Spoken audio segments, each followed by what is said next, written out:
Abraha Yemen का हुक्मरान था। उसने यमन में एक आलीशान कलीसा तामीर करके यमन के लोगों में ये ऐलान करा दिया कि आइंदा कोई शख्स हज के लिए मक्का मुकर्रमा न जाए और उसी कलीसा को बैतुल्लाह समझे। इस ऐलान से अरब के लोगों में गमो गुस्से की लहर दौड़ गई।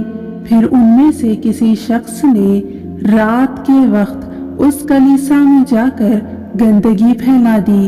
अब्रहा को जब ये मालूम हुआ तो उसने एक बड़ा लश्कर तैयार करके मक्का मुकर्रमा का रुख किया। रास्ते में अरब के कई कबीलों ने उसे रोकने की कोशिश की, लेकिन अब्रहा के लश्कर के हाथों उन्हें शिकस्त हुई। आखिरकार ये लश्कर मक्का मुकर्रमा के करीब एक जगह पहुंच गया। अगली सुबह जब उसने बैतुल्लाह की तरफ बढ़ना चाहा तो उसके हाथी ने आगे बढ़ने से इनकार कर दिया। उसी वक्त उसकी तरफ से अजीब व गरीब किस्म के परिंदों का एक गौल आया और लश्कर पर छा गया। हर परिंदे की चोंच में 3-3 कंकर थे। जब उन्होंने लश्कर के लोगों पर बरसाने शुरू कर दिए, इन कंकरों ने लश्कर के लोगों के जिस्मों को चीर कर रख दिया। ये अजाब देखकर सारे हाथी भाग खड़े हुए। लश्कर के सिपाहियों में से कुछ वहीं हलाक हो गए, कुछ जो भाग निकले वो रास्ते में मर गए।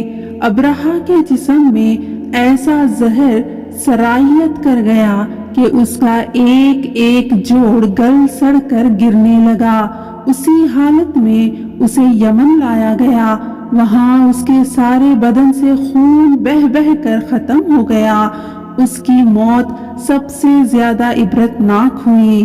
उसके 2 हाथी मक्का मुकर्रमा में रह गए थे जो अपाहिज और अंधे हो गए। इस तरह अल्लाह पाक ने अपने घर की हिफाजत फरमाई और ताकत पर गुरूर करने वालों को सजा का मजा चखाया। कुरान पाक की सूरह फील में अल्लाह पाक ने इस वाक़े को यूं बयान फरमाया, क्या तूने न देखा कि तेरे रब ने हाथी वालों के साथ क्या किया?